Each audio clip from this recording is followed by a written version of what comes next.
So ayun na nga guys, tuwing uuwi ako ng probinsya, ayan ang papel ko, driver, tagahatid sundo ng anak ko na teacher sa bayan. Ayan, yang lugar namin puro maisan, puro farmland ang paligid. Ayan, madadaanan yan pababa dun sa barangay namin.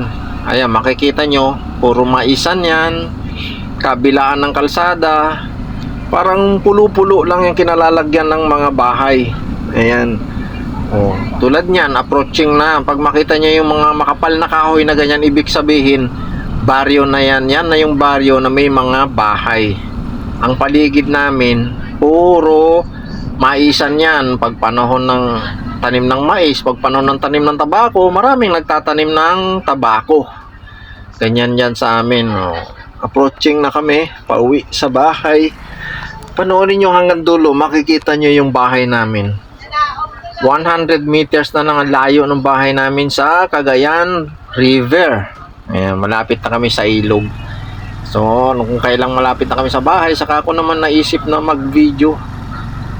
Dala pala namin yung aking action cam, yung ginagamit ko dito sa Maynila. Ayan. Yan ang trabaho ng tatay pag nakauwi, makabawi-bawi man lang sa mga anak. Tagahatid sundo, hatid sa umaga, susunduin sa hapon kasi sa bayan yun, 10 kilometers ang layo. Ayan o, nandyan na kami sa vicinity ng baryo namin. Ayan, puro kabahayan na yan. Eskwelahan ng elementary yung nadaanan. Ayan, o tapos ayun yung chapel, barangay. Ayan. Tapos paliko na, pauwi na sa bahay namin. Alis na, wala na sa main road, inner road na yan, pauwi sa bahay. May isan pa rin guys, oh. Kita nyo, may isan pa rin yung paligid. Ayun, may dumaan pang eroplano.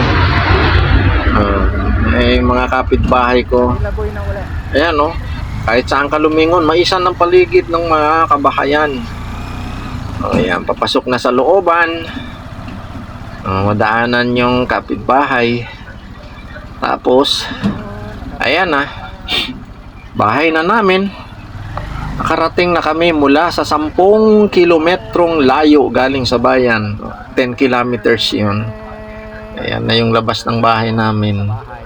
Maluwang ang mga lote pagka probinsya, maluluwang ang lote ng mga bahay.